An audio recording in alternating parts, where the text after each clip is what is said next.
Hey everybody, hope you're having an amazing day. Welcome back to part 6 of What If Goku Met His Parents in Other World. And before we begin, as always, I'm OG Brown Nerd. I'm your one-stop shop for everything nerdy. If you're a fan of Marvel, DC, anime, anything, I talk about it basically. We are so close to 6,000 subscribers. I really want to hit that goal before this scenario's over so I can move on to the August What If. Now, at the beginning of the Buu saga, let's say this time the tournament happens as it is. Things progress as normally, the Majins attack, the Saiyans chase after them.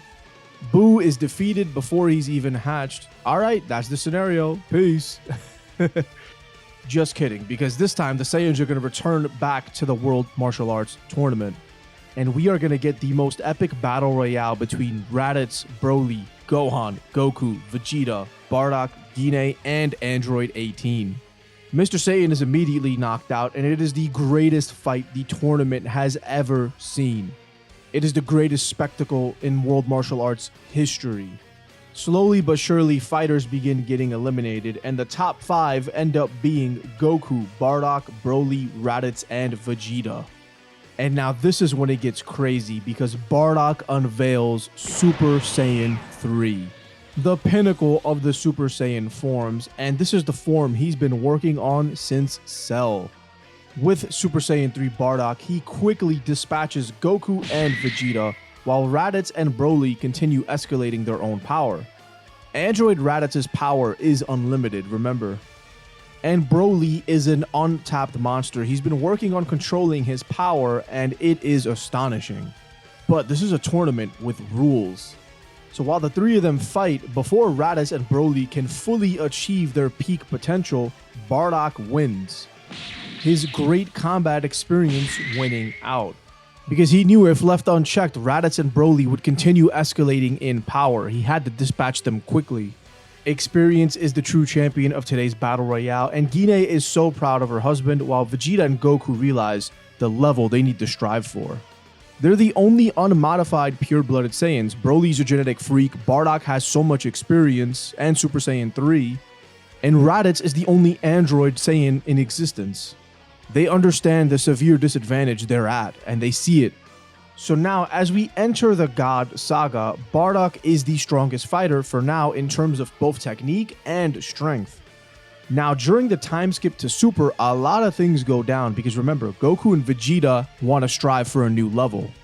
This ultimately leads them to joining with the Kais to continue their training. Bardock and Raditz pursue mastering the Super Saiyan 3 form, while Broly joins them, working on controlling his legendary Super Saiyan form.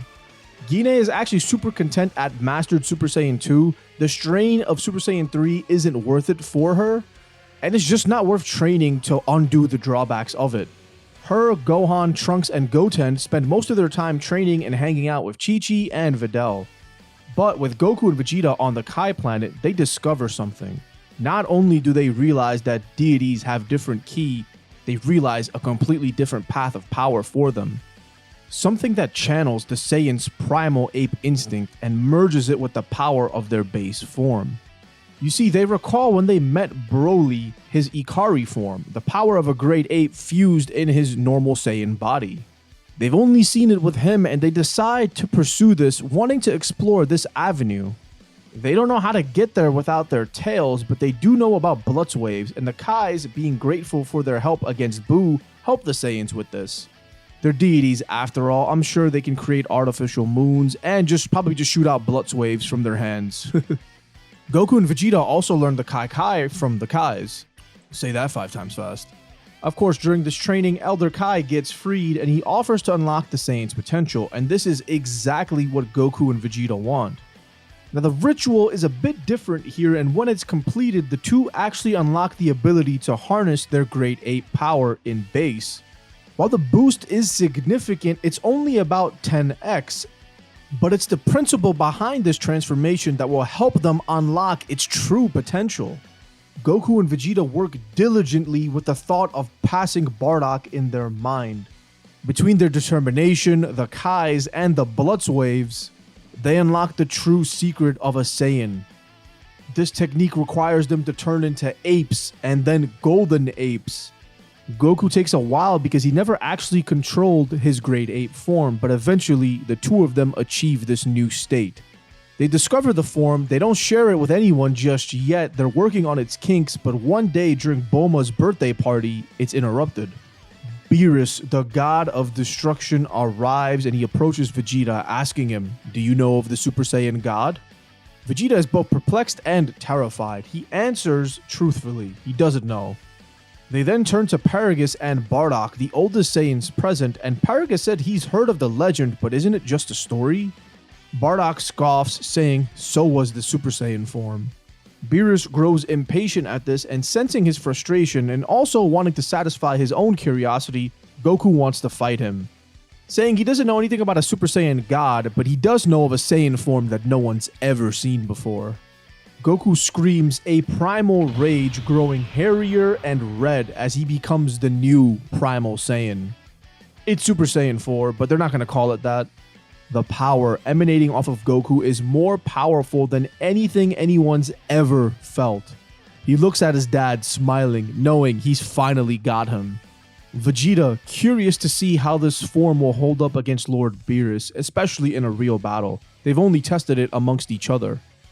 Beerus and Goku begin their clash, and it's apparent Primal Saiyan is insane. Speed, strength, energy. Goku is off the charts. But despite this immense and great power, it's still no match for Lord Beerus, although he actually has to try. Not as hard as he tried in Battle of Gods, but it's close enough for him to respect Goku. Goku gets knocked into base, and Beerus says there's really no Super Saiyan God. He's feeling destructive before Bulma says that they can use the Dragon Balls to wish for one. This ultimately leads to them learning about the ritual, and this time Vegeta gets the ritual done on him. He's the strongest now. And his fight with Beerus is harder for Beerus than it was in canon. He pushes Beerus well beyond what he thought was possible. And Beerus, still fatigued from his fight with Goku, is having an absolute blast. He's never felt sore before. And when the fight ends, Beerus is extra satisfied, and Whis gazes upon the Saiyans, seeing various replacements for Beerus as God of Destruction. Raditz, Broly, Goku, Vegeta, and Bardock all seem to have the right temperament for this role. Gohan, Gine, Trunks, and Goten, they aren't right for it, and they honestly don't want to go train on an alien planet. They're fine staying at home. Besides, someone needs to protect the Earth while the other Saiyans are training.